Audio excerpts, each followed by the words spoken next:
Irmãos, vamos orar mais uma vez? Oremos. Querido Deus, nosso Senhor, nós pedimos que o Senhor dirija novamente para que a tua mensagem seja dada. Guarda-nos das distrações e nos dá o teu Santo Espírito. Tem misericórdia de nós e ajuda-nos a aprender as lições que o Senhor quiser. Em nome de Jesus. Amém. Nós estamos vendo que a lei em Gálatas era um ponto de controvérsia logo antes de Minneapolis. E agora ele vai chegar em Minneapolis, tá?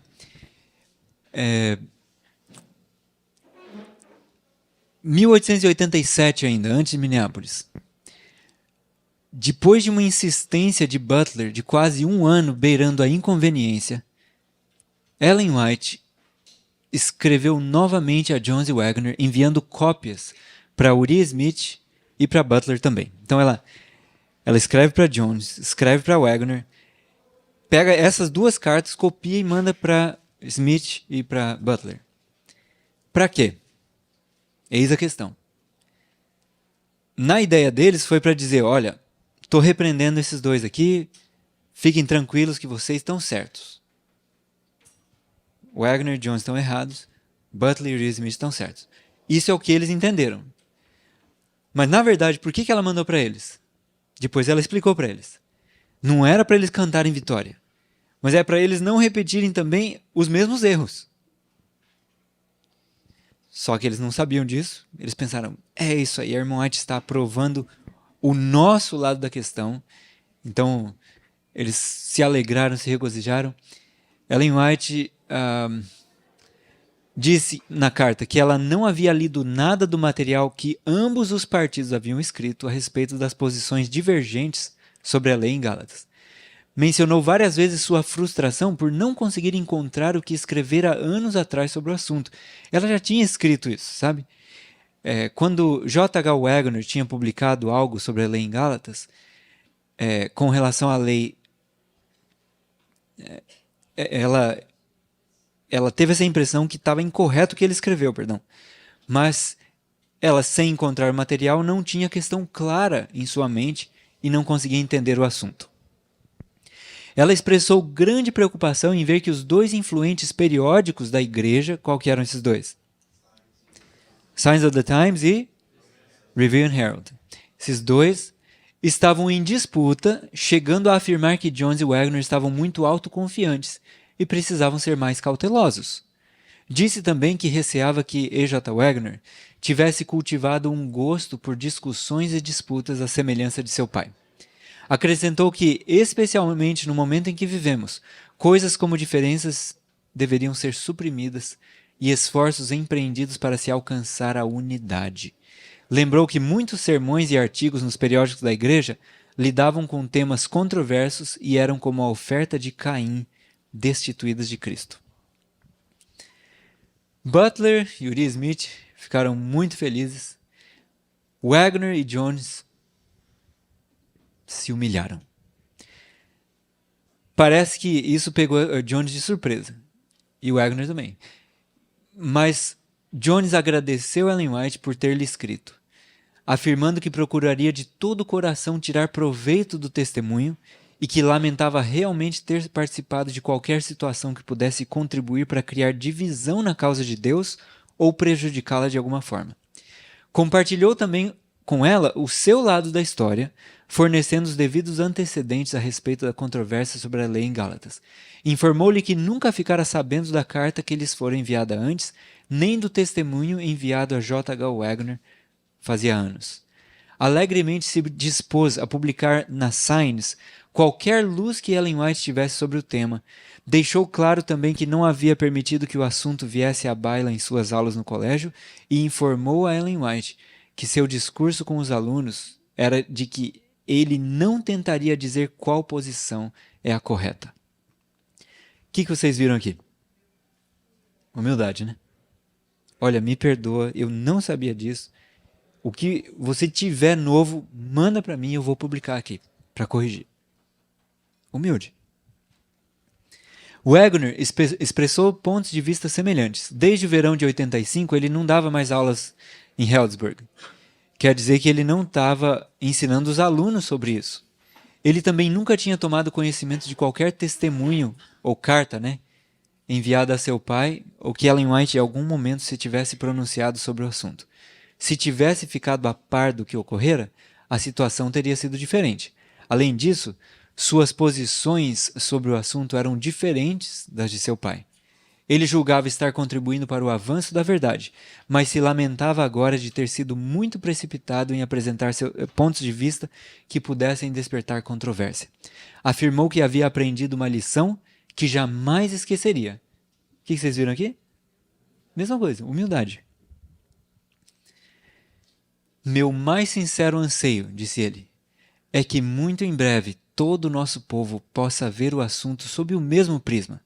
Lamento imensamente o clima de antagonismo que se criou e firmou entre os dois escritórios, Review e Signs. Creio poder dizer que esse sentimento verdadeiramente não se originou aqui e que muitas das opiniões mantidas na costa leste se devem a mal entendidos da parte de nossos irmãos de lá a respeito do que realmente está acontecendo aqui e dos nossos motivos. Mas não gostaria que a senhora interpretasse isso como se não tivéssemos nossa parcela de culpa. Estou bem consciente de que um sentimento de crítica tem sido acolhido entre nós e me refiro a mim mesmo mais do que a qualquer outra pessoa. Avaliando agora esse espírito de crítica, fruto da mais desprezível espécie de orgulho, digo que o odeio e não quero abrigá-lo mais. Estou decidido que, de agora em diante, nenhuma palavra minha, quer dita em público, quer em particular, terá o objetivo de difamar qualquer obreiro na causa de Deus. Quem dera nós tomássemos essa mesma resolução. Nenhuma palavra para difamar qualquer obreiro. Ah, mas tem um monte de erros. E você não tem erro? E eu não tenho erro? Por que eu tenho que falar do outro? Quantas controvérsias não começam por fofoca? Esse mal é incontido entre o povo de Deus. E vamos ter mais culpa que os mundanos, tá? É triste dizer isso, mas é verdade. Os mundanos fofocam sem saber que é errado. Ou pelo menos não sabem no nosso nível. A gente fofoca sabendo. Agora, vamos ver a reação de Butler. A reação dele, por outro lado, foi bastante diferente. Após receber uma cópia da carta enviada a Jones e Wagner, Butler alegrou-se, supondo que Ellen White havia finalmente tomado o partido dele e o de Uriah Smith. Sua esperança era agora que Ellen White fizesse uma declaração pública sobre a lei adicionada, pois para ele a lei adicionada representava o sistema da lei moral ou o da lei cerimonial. Butler se expôs a problemas futuros ao afirmar que, caso sua posição se demonstrasse equivocada, ele perderia toda a confiança em seu próprio julgamento, deixaria de reconhecer a direção do Espírito e ficaria comprovada sua total incompetência para exercer qualquer posição de liderança na obra. O problema é que, anos depois, a irmã White, numa revelação da noite, viu que a lei era especialmente, o Espírito Santo estava falando especialmente da lei moral naquele verso. E isso tudo aqui.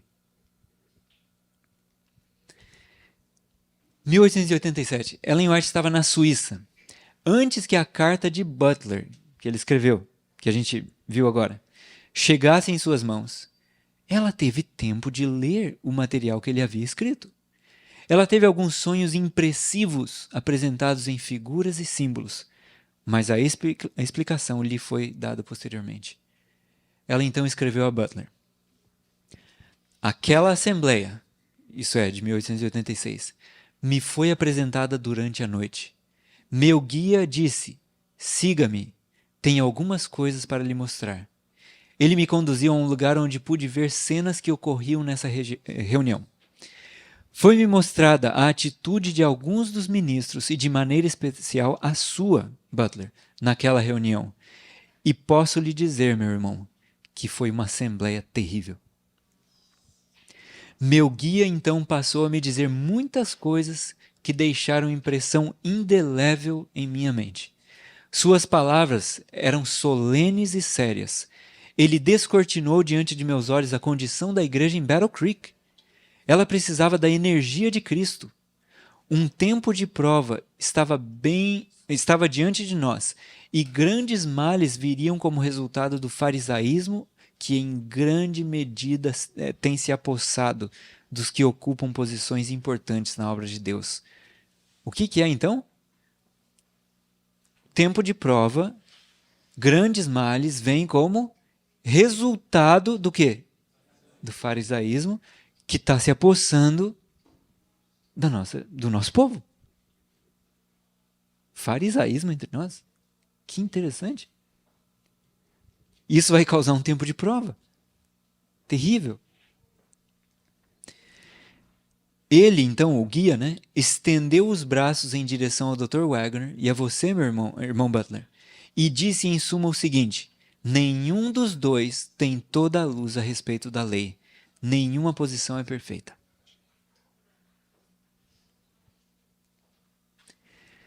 Durante a assembleia em Battle Creek, ocasião de 86, né? Ocasião em que o assunto da lei em Gálatas estava sendo investigado, fui levada a um grande número de casas e pude ouvir as observações e críticas destituídas do espírito cristão proferidas pelos delegados. Então, a igreja, em vários lugares, manda os delegados para representar cada igreja, cada associação.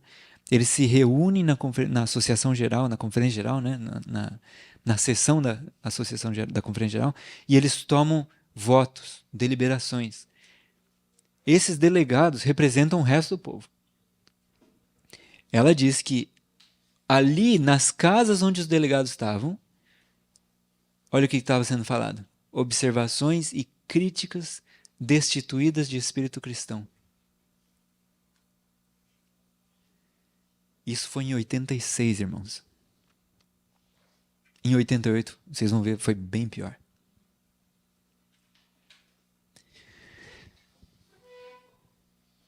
Então as seguintes palavras foram ditas: eles precisam ter a verdade como é em Jesus.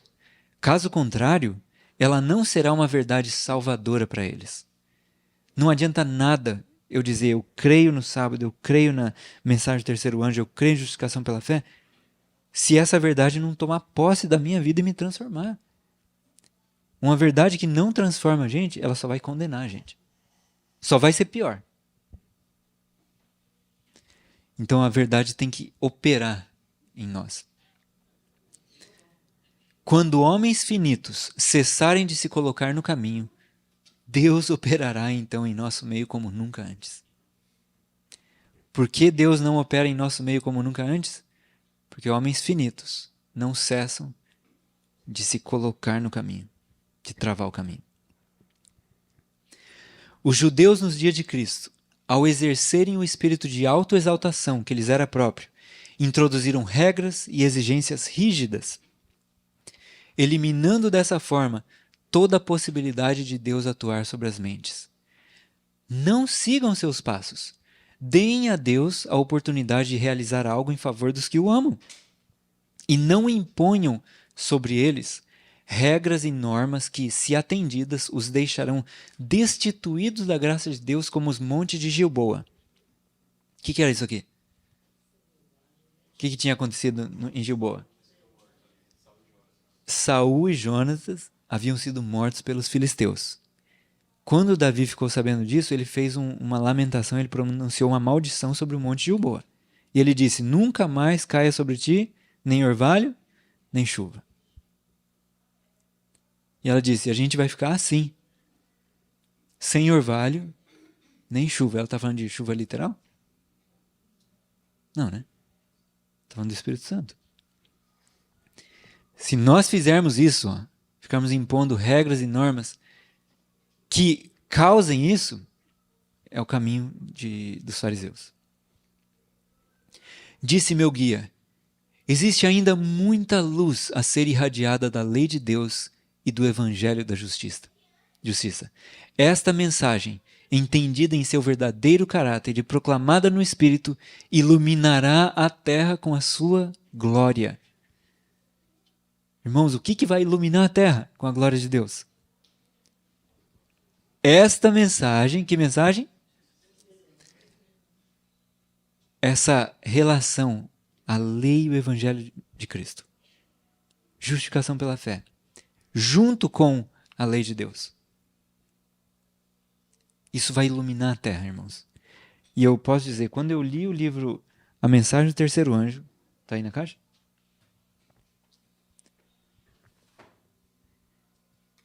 É como se a glória de Deus estivesse brilhando para mim de um jeito que eu nunca tinha visto. Isso é maravilhoso, irmãos. Eu consigo marcar minha vida antes e depois de ler esse livro. A irmã ainda diz para Jones, leia novamente esses seus artigos, que eram de feitura do Espírito Santo. Ou seja, não foi Jones que fez. O Espírito Santo fez. Ele só foi o instrumento. A obra final da mensagem do terceiro anjo será acompanhada de um poder que enviará os raios do sol da justiça por todos os caminhos e atalhos da sociedade. Então, a gente dá uma pausa aqui na lei em Gálatas e a gente vai ver a outra questão agora, os 10 chifres de Daniel 7. Quantos estão familiarizados com esses chifres? Os nomes? Sim, já estudaram? O que representava esses chifres? Quando, em 476, o Império Romano se extingue, o imperador Rômulo Augusto assina lá uma carta, porque Odoacro pediu, né? Ordenou. Ele assina uma carta renunciando o cargo de imperador, extingue o Império Romano Ocidental. Naquele momento, no território do Império Romano Ocidental, haviam 10 povos estabelecidos, 10 tribos bárbaras. E essas tribos formaram os 10 reinos que deram seguimento ao que era o Império Romano antes, só que agora divididos em povos, lombardos, érulos, francos. Os érulos foram os que deram esse golpe mortal no Império Romano. Tá? Então, existem 10 povos, 10 chifres, só que houve uma controvérsia quanto a qual é a lista que compõe esses 10. Houve uma divergência em um dos povos. Um achava que era os hunos, o outro achava que era os alamanos. Então, em 84, a Associação Geral havia encarregado a T. Jones de escrever uma série de artigos fundamentados na história sobre pontos que mostrassem o cumprimento da profecia. Ele conhecia muito sobre história. Inclusive, ele escreveu uma série de artigos, uma série de livros, chamado Série Impérios. Alguém já ouviu falar dessa série? Começa com os impérios da Bíblia, depois vem os grandes impérios da profecia, depois Império Eclesiástico e, por último, as grandes nações de hoje. Fantástica série, tremenda. Você põe o grande conflito, especialmente no Império Eclesiástico, você vai vendo assim, coisas incríveis lado a lado. Tá? E os grandes impérios da profecia também. Então, eu recomendo esses livros. Como outros livros, leia comparando com a revelação. Não é para aceitar tudo que está lá. Como qualquer outra pessoa que escrever, tá? Qualquer outro mortal. Leia comparando com a Bíblia, com o Espírito de Profecia. Mas é muito boa. E eu aprendi mais sobre profecia ali do que no resto da minha vida. Tão rico que é de profecias, de história, perdão. Mais sobre história ali. O Império Eclesiástico a gente está quase imprimindo. E o Grandes Impérios da Profecia a gente está em processo de tradução. E as Duas Repúblicas está quase imprimindo também. Outro livro espetacular. E é livro de 600 páginas na tradução, tá? Um volume, 600 páginas. Então é coisa muito boa. Ele entendia muito de história, de profecia. E a Associação Geral encarregou ele de fazer isso, de fazer esse estudo.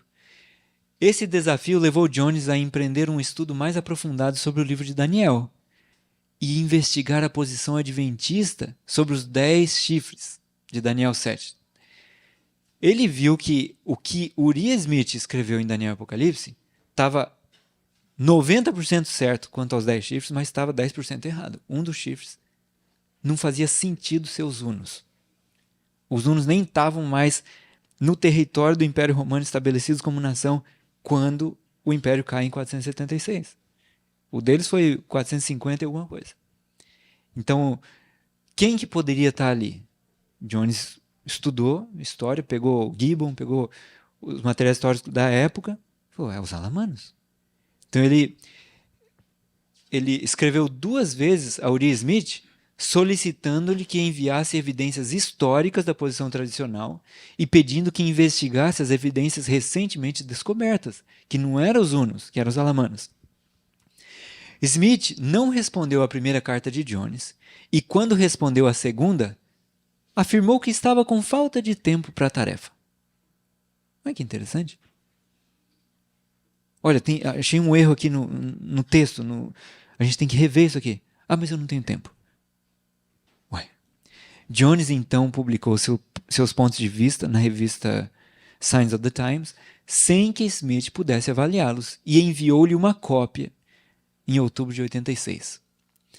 Smith respondeu indignado, informando Jones que ele, Smith, teria que contra-atacar por meio da review. Olha que espírito.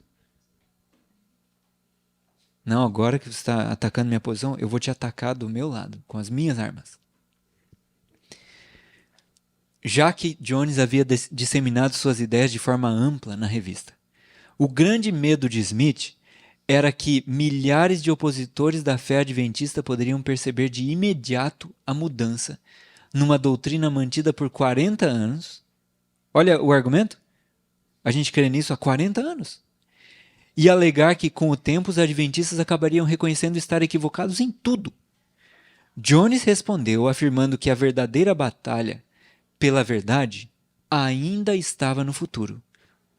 Logo, devido à crise dominical, cada ponto da doutrina e crenças adventistas seria analisado e contestado pelos mais destacados homens da nação. Smith falou, a gente crê nisso há 40 anos. Ele falou, não, mas os homens mais inteligentes vão analisar o que a gente está crendo.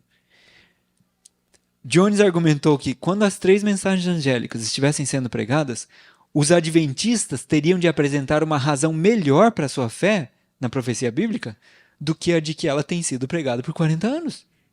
Faz sentido? Após ouvir os pontos de vista de Jones, W.C. White, quem que era ele? Filho de Ellen White, conhecidamente chamado de Willie White.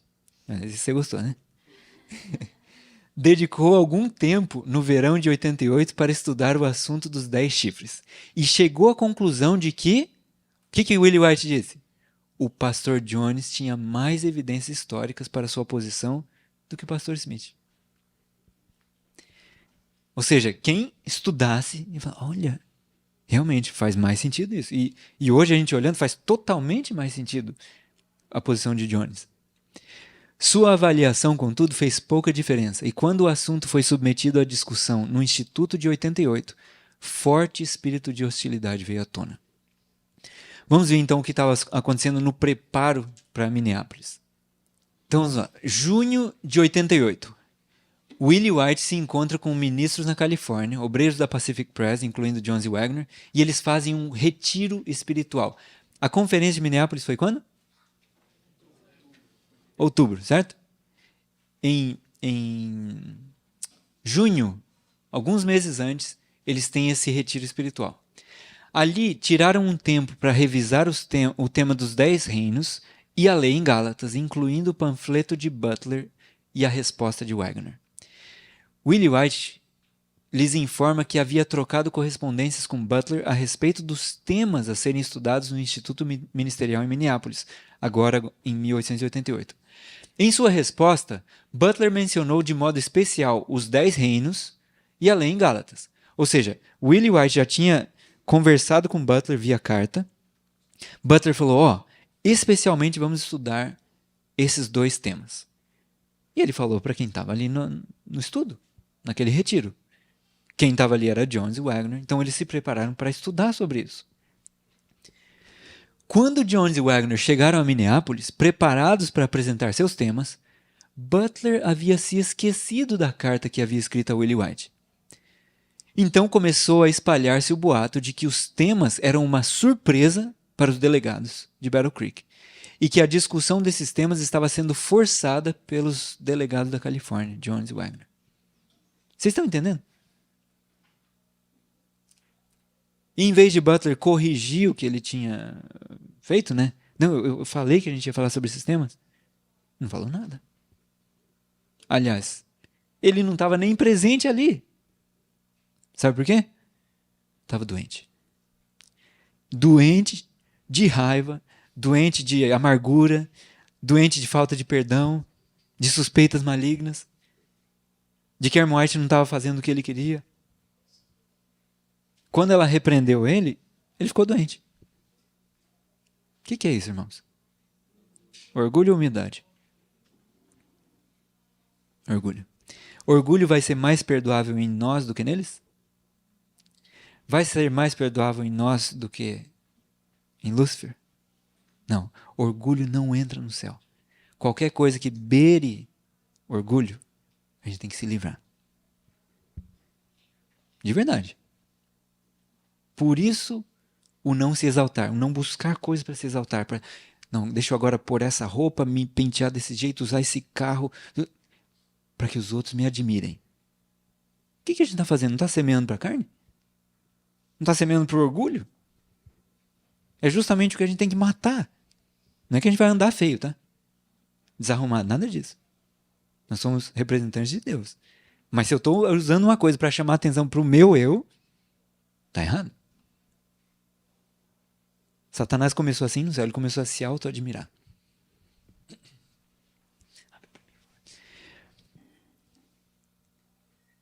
Além disso, em setembro de 88, logo antes do Instituto Ministerial em Minneapolis, houve uma reunião campal em Oakland. Aí teve um espírito de oposição a Jones e Wagner.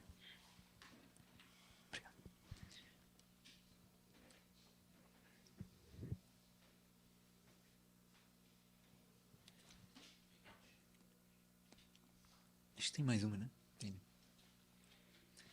W.C. White declarou: houve alguns que manifestaram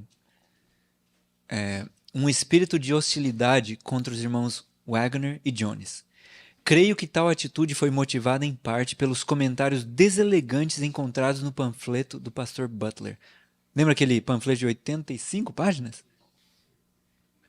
Isso gerou já uma sequência de dominó. Vai caindo, vai empurrando o outro. Agora alguns estavam manifestando lá na Califórnia um espírito de hostilidade contra Jones e Wagner. Tivemos um concílio ministerial em que quase cada declaração desses irmãos era criticada. Imagina como que alguém vai palestrar, pregar, se tudo que a pessoa for falando, os outros vão lá. Não, mentira, bobeira. Tá errado. Olha que orgulhoso. Como que ia dar certo isso? Esse era o espírito que estava reinando e preparando para a conferência de Minneapolis. Só que não teve só isso. Como se não bastasse, um pastor chamado Healy, W.M. Healy, havia enviado uma carta lá da Califórnia para Butler, alertando de uma conspiração vindo da costa oeste que derrubaria os marcos da fé. Isso aqui a gente vai ver várias vezes. Os marcos da fé. Ele estava adicionando gasolina na fogueira. Ellen White comentou posteriormente: eu mal imaginava que, enquanto fazia esses solenes apelos, uma carta havia sido enviada por alguém presente naquela reunião, afirmando coisas que ele imaginava ser verdade, mas que não eram verdade. Uma carta que precedeu o encontro e criou um muro de dificuldade, induzindo homens a prontamente combater tudo o que fosse apresentado pelos que tinham vindo da costa oeste. Satanás usou seu poder para fazer com que aquela carta efetuasse uma obra cujo resultado será perda de almas.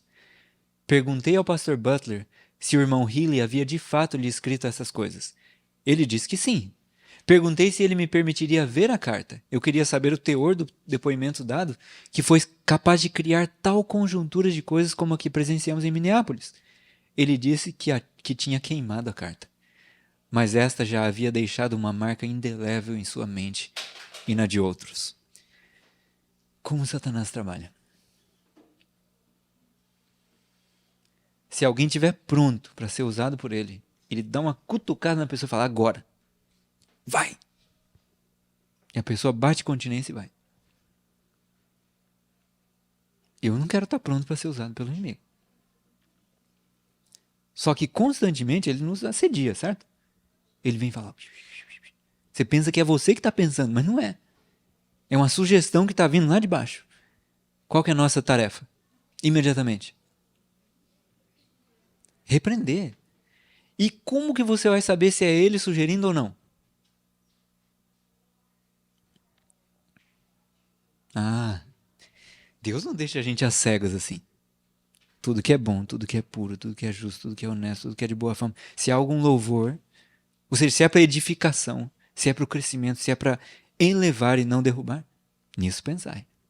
Agora, se é um pensamento que está sendo para puxar o tapete do outro, para orgulho, para egoísmo, crítica, fofoca, irmãos, tudo isso, se você abrigar, aquilo se apega à sua mente. Aí você se torna um escravo. Está no nosso poder escolher que pensamento vai dominar a mente. Mas não está no nosso poder dominar o que esses pensamentos vão fazer depois. Depois você vira um escravo.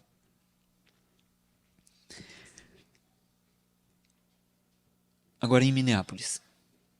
Aqui a famosa foto, né? Eu nem sei se tem mais foto de Minneapolis, na verdade. Essa é sempre a única que eu vejo. A conferência, perdão, o Instituto Ministerial, eles fizeram um Instituto Ministerial antes para treinamento dos pastores e aí em seguida começou a conferência geral para os outros delegados. O Instituto Ministerial começa no dia 10 de outubro e dura 7 dias. A conferência começa no dia 17 de outubro, às 9h30 da manhã, e termina dia 4 de novembro. Há vários registros do que aconteceu em Minneapolis. A esposa de Wagner fez anotações das palestras de seu esposo. Tem 2 cadernos de anotações sobre as reuniões em Minneapolis de Willie White. Tem o periódico denominacional chamado o Boletim da Conferência, o Boletim Diário da Conferência Geral de 88. E nós temos os escritos de Jones e Wagner publicados tanto antes quanto após a reunião de Minneapolis que retratam o que foi dito ali. Só mais um detalhe desse livro. Teve um delegado que participou da conferência de 88 e da de 93. E ele disse assim, o que Jones pregou em 93 é muito semelhante ao que ele pregou em 88. Tá?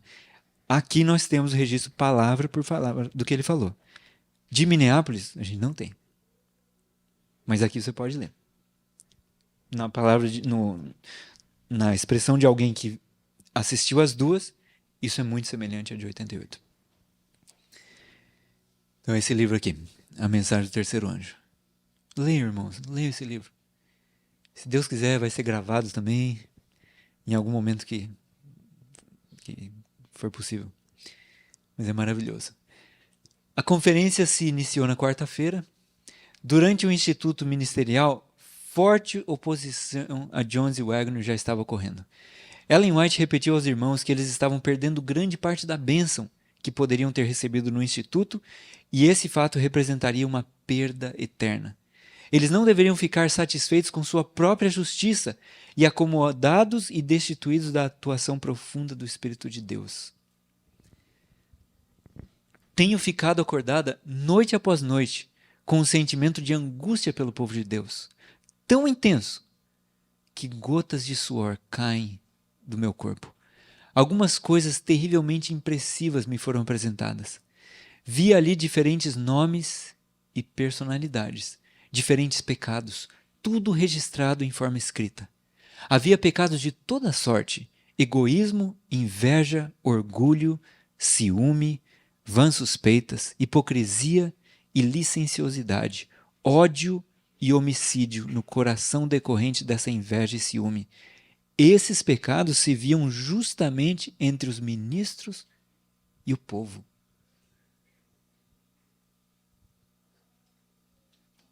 Página após página era virada. Uma voz falou então que havia chegado o tempo em que o céu se encontra em plena atividade em favor dos habitantes da terra. Havia chegado o tempo em que o templo e os que nele adoram tinham de ser medidos. De quem está falando aqui? É do povo lá de fora? É do povo de dentro? E onde nós estamos? Dentro. Está falando de nós, irmãos. Chegou o tempo em que nós estamos sendo medidos. E o que está sendo medido ali?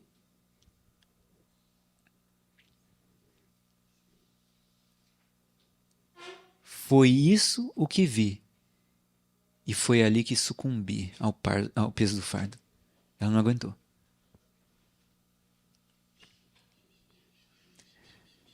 Irmãos e irmãs, existe uma grande necessidade neste tempo de nos humilhar diante de Deus, a fim de que o Espírito Santo venha sobre nós. Que Deus ajude para que seu Espírito seja manifestado entre nós. Não deveríamos esperar até voltarmos para casa para recebermos a bênção do céu. Nós estamos aqui nessa conferência também. Você acha que deve esperar voltar para casa para receber o Espírito? Você pode receber hoje. Hoje nós podemos receber o Espírito Santo. Se esvaziarmos o templo da alma. Aqueles que há muito estão na obra se encontram demasiadamente satisfeitos para esperar que as torrentes da chuva serôdia os reavivem. Que isso não seja nós. Que não estejamos satisfeitos demais. Um reavivamento da verdadeira piedade entre nós é a maior e mais urgente de todas as nossas necessidades. Buscar isso deve ser nosso primeiro trabalho. Deve haver um esforço árduo para obter a bênção do Senhor, não porque Deus não esteja disposto a conceder sua bênção sobre nós, mas porque não estamos preparados para recebê-la. Agora esse texto. Não gostaria que existisse, irmãos. Não gostaria que fosse realidade. Mas é. Olha o que é dito aqui. Temos muito mais a temer de dentro do que de fora. E eu estou aqui esperando, vai vir lei dominical e vão prender a gente e a gente vai ter que lutar. O que a gente tem que ter publicado para lutar contra isso? Ela está falando, pera aqui, você está equivocado. Você vai ter que lutar sim, mas você está com medo equivocado. Você tem que ter mais de dentro do que de fora. A maior oposição, os obstáculos, os obstáculos à força e ao sucesso são muito maiores vindos da própria igreja do que do mundo. Obstáculos ao sucesso. Não há nada que Satanás tema tanto quanto o fato de o povo de Deus limpar o caminho. Quer deixar Satanás com medo? Começa a fazer limpeza. Limpa a sua vida. Limpa o caminho. Começa a clamar a Deus, falar assim, Senhor, vê se há em mim algum caminho mau. Sonda-me, ó Deus. Guia-me no caminho eterno. Me limpa, Senhor. Eu quero ser um vaso puro. Aí Satanás começa a tremer. Não há nada que Satanás tema tanto quanto o fato de o povo de Deus limpar o caminho, removendo todos os obstáculos para que o Senhor possa derramar seu Espírito sobre uma igreja enfraquecida e uma congregação impenitente. Se Satanás conseguisse o que queria, nunca mais haveria outro despertamento, grande ou pequeno, até o fim dos tempos. Nunca mais haveria um GYC. Nunca mais haveria reavivamentos, estudos bíblicos, não haveria mais.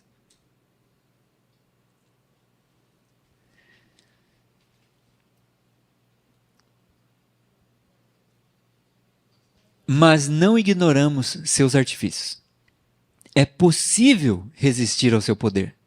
Quando o caminho estiver preparado para o Espírito de Deus, a bênção virá.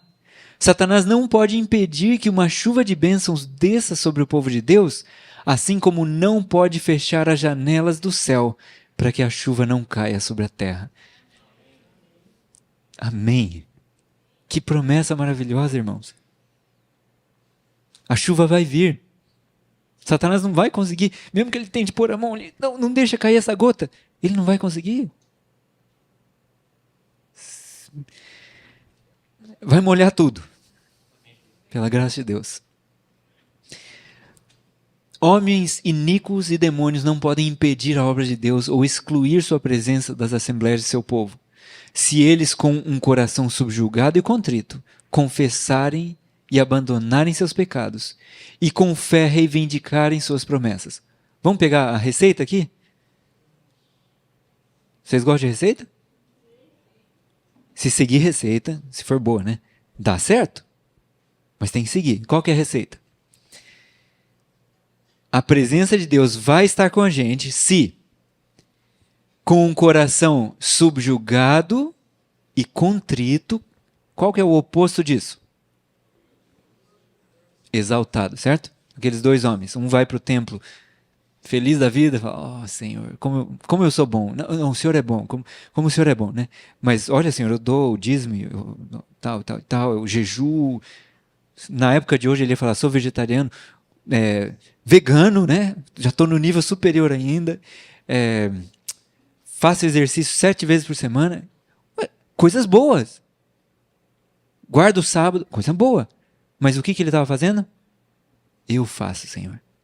Olha, Senhor, como eu sou bom. Senhor, o Senhor está vendo quão bom eu sou? Eu acho que agora eu mereço, né? Esse vai para casa com os mesmos pecados, aliás, até mais pecados de antes. Agora entra o outro homem. Ele não ergue a cabeça para o alto. Ele fica com a cabeça baixa. Ele bate no peito, ele não tem coragem de olhar para cima. E ele fala, tem misericórdia de mim, pecador. Deus, Cristo vai, põe a mão sobre ele e fala o quê? Eu te cubro com a minha justiça. Você está perdoado. Vai para casa em paz. Então, é nesse espírito, um coração subjugado e contrito, que a gente vai receber a bênção. Que a gente vai poder receber a justiça de Cristo.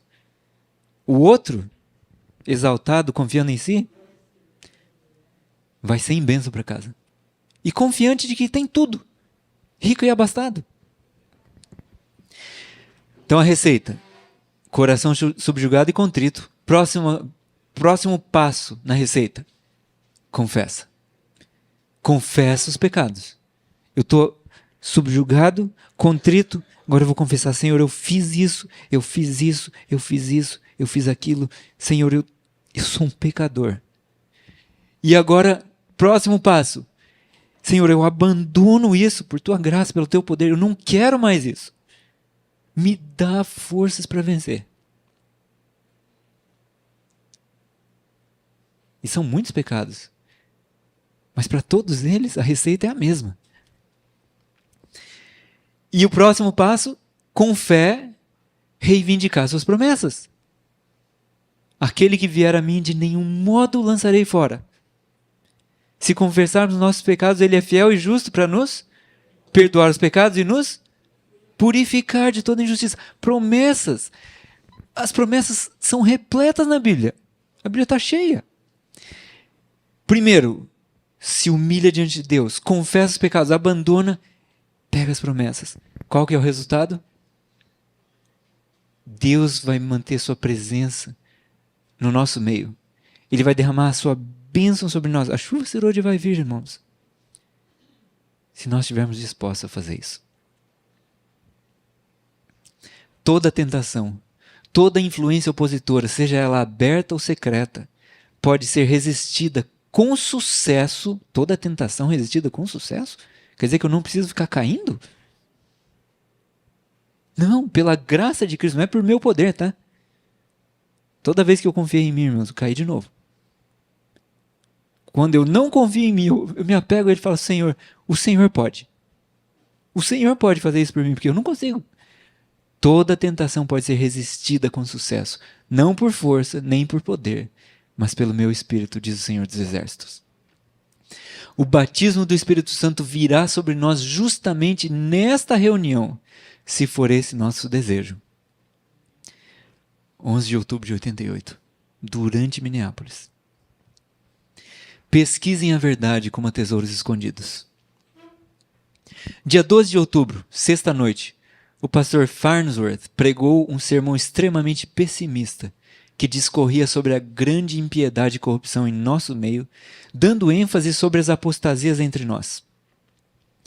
Não vi nenhuma luz, nenhuma palavra de ânimo, nenhum encorajamento espiritual nessa pregação. Uma melancolia geral se espalhou entre os delegados da Assembleia. 13 de outubro, sábado à tarde, Ellen White apresenta um testemunho com a intenção de animar o auditório. Falou sobre a importância de demorar-se muito mais sobre o amor de Deus e deixar de lado descrições sombrias. Com entusiasmo exclamou: não falem da iniquidade e impiedade existente no mundo, mas coloquem a mente de vocês em um nível superior e falem do Salvador que vocês possuem. 14 e 15 de outubro ela passou respondendo uma carta de 39 páginas que Butler havia enviado a ela na sexta anterior. Butler disse que estivera acamado várias vezes nos últimos 18 meses por esgotamento nervoso por causa da carta que Ellen White lhe tinha enviado a respeito do modo que ele e Uriah Smith haviam tratado Jones e Wagner. A senhora é culpada. Mas que mania! A culpa é sua. Eu estou doente aqui, mas a culpa não é minha, não. É tua. Isso é um sentimento saudável, irmãos? Não. Acusador dos irmãos e não reconheceu o próprio erro. É receita para ficar doente. Essa é a outra receita, né? Essa é de ficar doente. Esgotamento nervoso aqui. Ele também repassou toda a história do seu ponto de vista sobre a lei em Gálatas e descreveu Jones e Wagner como frangotes que estavam causando problemas por todo o país, destruindo a fé do povo na obra da igreja e abrindo as portas para que os antigos marcos da fé fossem rejeitados. Ellen White considerou a carta uma produção muito curiosa de acusações e ataques contra a sua pessoa, porém foi capaz de responder com toda calma: essas coisas não me comovem. Creio que era meu dever vir para cá. Em suas cartas, ela lembrou Butler da história da controvérsia sobre a lei em Gálatas segundo a perspectiva que lhe foi dada mediante revelação. Agora não era mais opinião dele ou de Wagner. Não, agora é revelação. Lembrou também da terrível Assembleia de 86 e o informou de que seu guia celestial havia advertido a respeito da provação que a igreja logo teria de enfrentar e dos grandes males que se produziriam como resultado do farisaísmo que tinha tomado conta dos que ocupavam importantes posições na obra de Deus. Como resultado da obra desta noite, surgirão falsas suspeitas e cruéis e injustos mal-entendidos, que atuarão como fermento em cada igreja, fechando corações à operação do Espírito de Deus. A influência desta reunião será de alcance tão extenso quanto a eternidade. 14 de outubro de 88, em Minneapolis. Não tenho a mínima hesitação em dizer que foi introduzido nesta reunião um espírito não de buscar e receber luz, mas o de se colocar como obstáculo no caminho, de maneira que nenhum raio chegue à mente e ao coração do povo por um canal que não seja aquele que você decidiu ser o único adequado. É como se Butler estivesse colocando no lugar de Deus. Ele falou: se não vier por esse canal que eu acho que deve vir, está errado. Pouco antes do instituto, Butler havia rotulado Jones de causar problemas pelo fato de propor uma interpretação oposta à fé de nosso povo, firmemente estabelecida 40 anos atrás. Vocês estão notando um padrão? Uriah Smith fala: há 40 anos cremos nisso. Ele não queria avaliar se a evidência estava certa. Ele usou o tempo como argumento. Mas o que chama isso? Alguém sabe o nome disso? Falácia, né? Uma falácia. É uma falácia. Você não provou o ponto. Você está usando uma falácia para tentar provar o ponto. É tradição. Apego à tradição acima do espírito de avaliação honesto. Certo? Tradição é bom se o ponto for certo. Porque senão, qual é a igreja que pode oferecer a maior tradição? Não respondo, tá? Mas enfim. Tradição não vale. A menos que seja a tradição certa. Então, Butler e Smith estão usando esse mesmo ponto de que, olha, faz tanto tempo que a gente crê nisso, é uma fé firmemente estabelecida, mas fé, algo escrito por Smith, como é que necessariamente vai ser a fé do povo? Fé é mais que isso. Não pode ser um detalhe ali, né? Durante o instituto propriamente dito, perdão, eu disse um detalhe. Fé é importante ser detalhes também, mas se esse detalhe não for verdadeiro, não pode constituir a fé. Durante o instituto propriamente dito, Jones foi alvo de uma onda crescente de críticas e falsas acusações. E na segunda-feira, 15 de outubro, a situação chegou a um ponto crítico durante a reunião das 10 horas, quando Smith declarou que era terminantemente desnecessário examinar a questão dos 10 chifres. Não precisa. Que bobeira que a gente está fazendo, não precisa avaliar isso. Que parecia só causar dano, afirmou que a antiga posição havia permanecido inabalável por 40 anos, até alguém querer avaliar de novo, né? E que Jones estava desarraigando uma antiga verdade. Disse também que, no que lhe dizia a respeito, ele não ficaria sentado calmamente como um mero espectador vendo as pedras fundamentais da nossa mensagem sendo arrancadas por mãos cruéis. Uau! Virou pessoal o negócio. Alguém está cruelmente tirando as pedras fundamentais. Mas outro fundamento ninguém pode lançar a não ser Cristo. Há um perigo, irmãos, de nós fazermos isso hoje. Pegarmos algo que não é um fundamento da fé, votarmos como algo muito importante e aí falarmos, todos têm que concordar com isso. É um perigo. Temos que cuidar com isso. Smith não parou por aí. Chegou a relatar aos irmãos um fato inverídico, afirmando que ele estava trabalhando em desvantagem porque não sabia que o assunto estaria em pauta. Com uma pitada de ironia, acrescentou em seguida que alguns, Jones, parecem ter ficado sabendo do que ia ser tratado e trouxeram bibliotecas de materiais para serem utilizados como fontes. Deus trabalha assim, irmãos? Com sarcasmo, com alfinetadas? Não é o Espírito de Deus. Não é o Espírito de Deus. Isso deveria ser suficiente para a gente começar a identificar quando acontece e falar, opa, não é Deus agindo. Nosso Senhor não faz isso. Finalmente, na quarta-feira, no encerramento do instituto que antecedeu a Assembleia da Associação Geral, Smith tentou forçar um voto para decidir o assunto dos 10 chifres. Wagner impediu que o voto fosse passado, sugerindo que o tema não fosse decidido antes de ser cuidadosamente investigado. O que Smith não queria? Investigação. Não, a gente já crê nisso, tá bom. O que Wagner falou? Não, vamos investigar. Apesar do fracasso do voto pretendido por Smith, ele declarou vitória para sua posição em seu editorial na Review, afirmando que a opinião dos delegados pareceu estar maciçamente do lado dos princípios de interpretação estabelecidos e da visão tradicional. Se esse fato fará ou não qualquer diferença para os que defendem a nova posição, precisamos esperar para ver.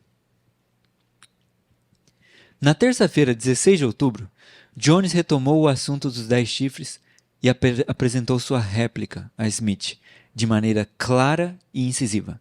Informou a todos por que ele tinha vindo com bibliotecas de livros. Passou então a discutir a troca de correspondência ocorrida entre Smith, Wagner e ele mesmo, demonstrando que o tópico em discussão não era nenhuma surpresa.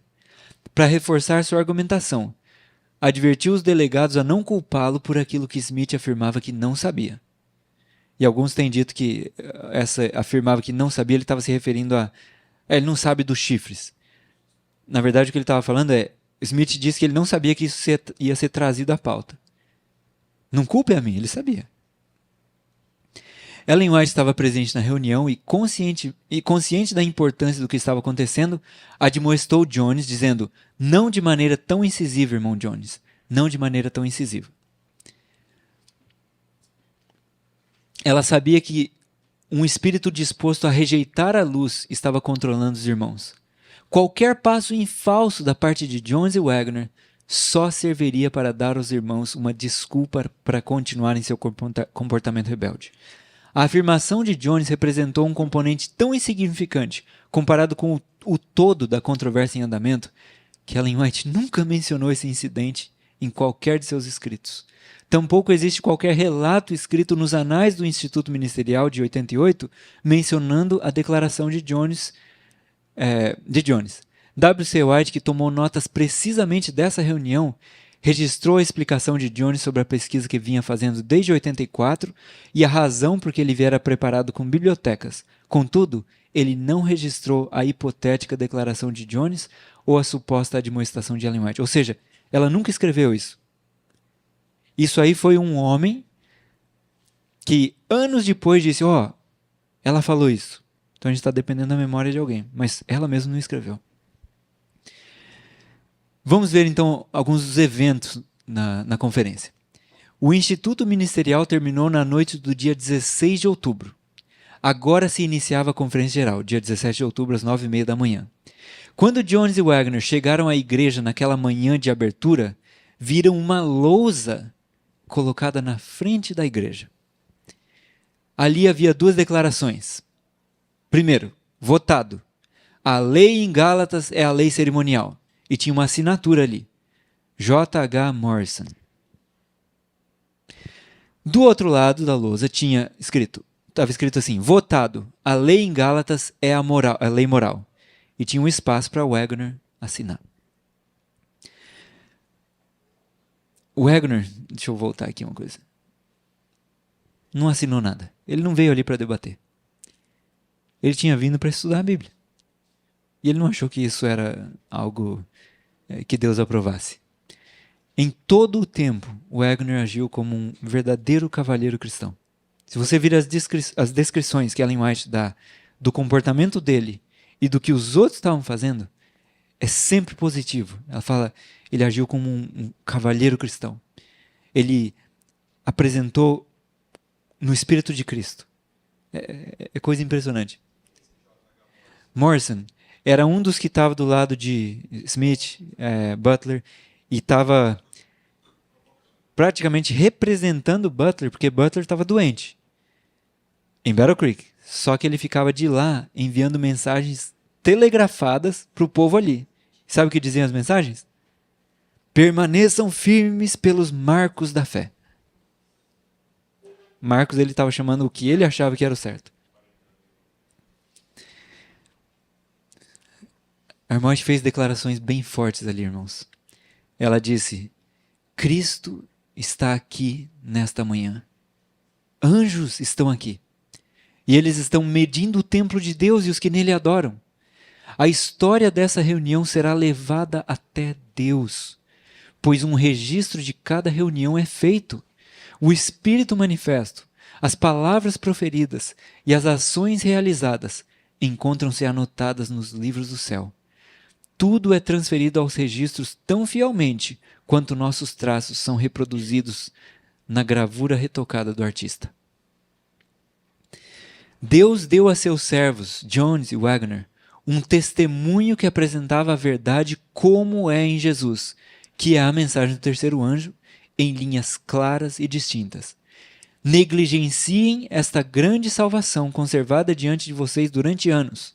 Desprezem essa gloriosa oferta de justificação pelo sangue de Cristo e de santificação pelo poder purificador do Espírito Santo, e já não resta sacrifício pelos pecados.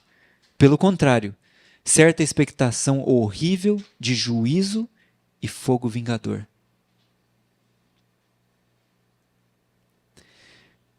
Quinta-feira de manhã, 18 de outubro, Wagner apresentou o tema da justificação pela fé em Cristo.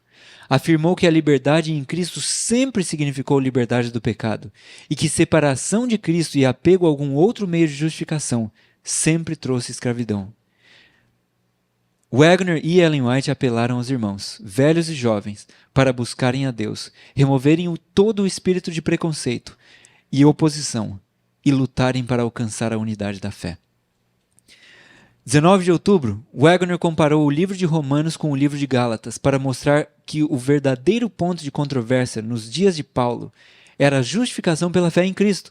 Então ele pegou Romanos e Gálatas. Diz que o concerto com Abraão e as promessas a ele dadas representam o concerto e as promessas destinadas a nós. Deixou implícito que a mesma controvérsia que abalou a igreja nos dias de Paulo estava novamente ocorrendo.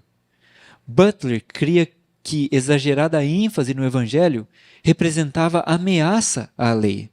Wagner cria que tanto a lei quanto o evangelho eram ameaçados por uma abordagem legalista. Um delegado presente se expressou da seguinte forma: a questão era justificação pela fé versus justificação pelas obras. Até um delegado que estava ali viu. É isso. Essa é a questão. Uriah Smith teve a oportunidade de falar em outro momento naquele mesmo dia e expressou a opinião de que Romanos não tinha nenhuma relação com Gálatas, contrapondo o que Wagner tinha falado, acabado de falar. Achava também que havia perigo na posição de Wagner.